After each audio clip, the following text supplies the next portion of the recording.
Okay, so like I said, the problem with this newly purchased camera was that it's not releasing with either the film bag or the digital bag. So my last guess was that maybe I should just load a film and try it.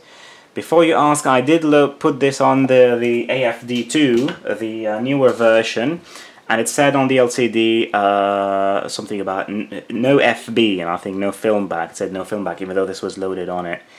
Now I'm going to load it to see if it's gonna give me some problem. But anyway, let's begin. I think I'm gonna choose to load an Ektar 100, which is one of very few films that I have that are not yet expired, and I really want to try some film with this camera anyway. So here's the film.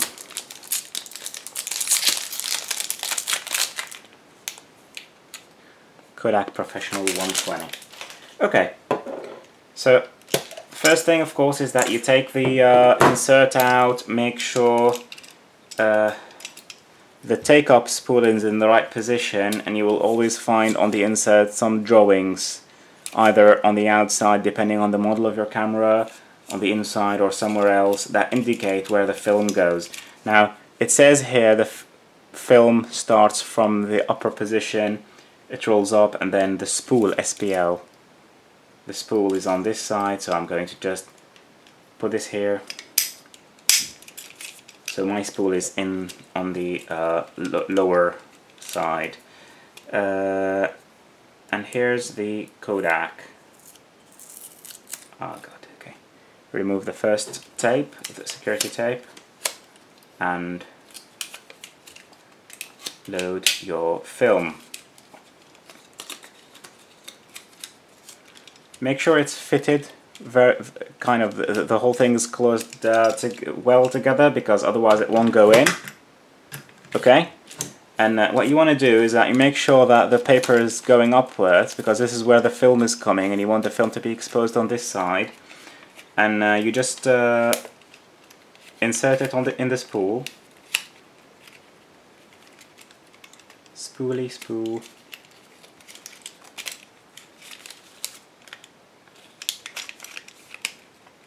I'm usually not that clumsy with my hands, but for some reason whenever it comes to loading a 120 film, it just doesn't work out right.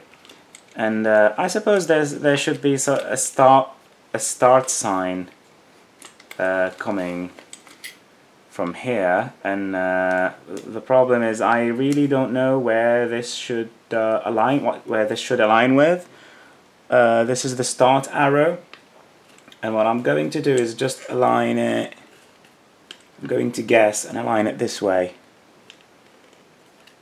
because usually this is enough. And some of the sorry, and most modern digitized film, medium format film cameras have sensors, so they can tell where the film, when the film is beginning to come out and when it ends, so they can tell you whether you, and I'm guessing this is probably why my cameras haven't been firing. So I'm really hoping this is why.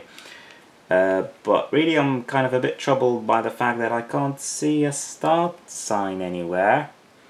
And this, for me, this only means it has to be digitized. It has to be there has to be a sensor for it.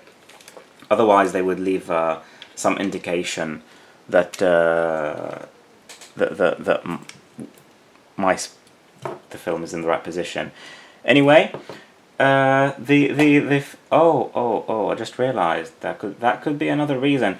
I didn't check the battery on, whether the battery on the film back is full or not. This could be also one reason why my cameras aren't firing. I should check it out before I if I have problems. I should check this out before I contact this seller. Anyway, you insert this all the way in until it clicks, close it down, and that's it. You're loaded. And I'm guessing, yeah, you know what? I think I'm right. I think the battery's dead, because I think I should be able to see the digits here without the camera being, without the film back being loaded. because when I turn the camera on, I can see it says here ISO 100 and film 120, but when it's off, the whole thing disappears, and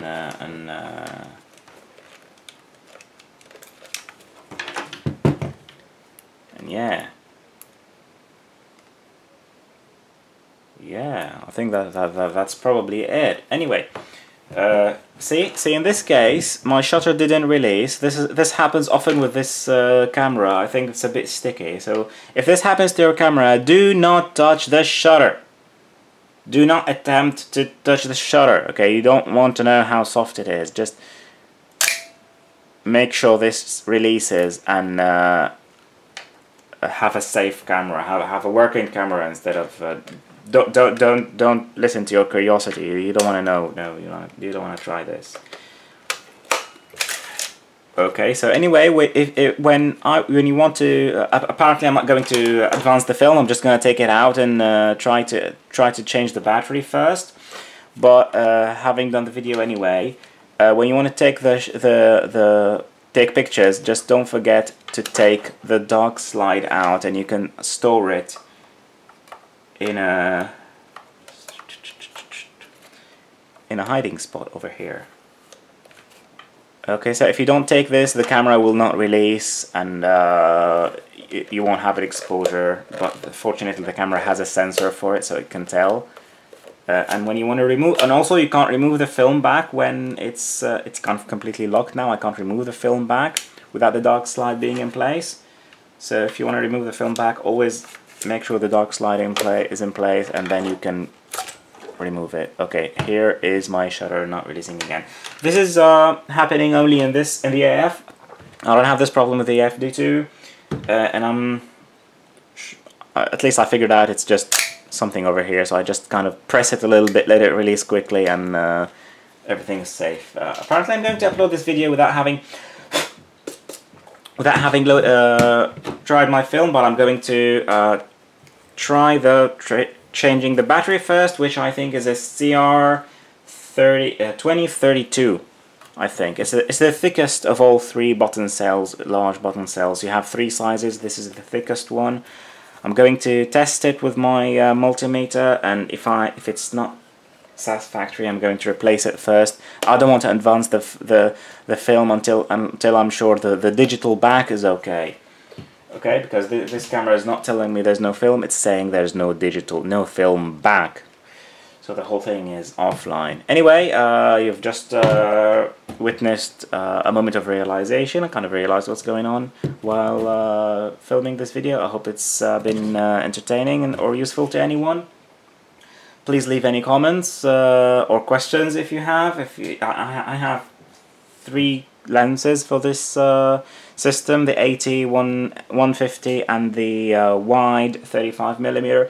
So if there are any comparisons you're interested in seeing, if there's absolutely anything you want to know, just let me know. And if you're interested in seeing more camera gear stuff with my kind of intermittent bad English kind of commentary in the background, if you're interested in this, please subscribe, please leave a comment, check my blog, photographeronbudget.blogspot.co.uk, and I hope this is useful for anyone.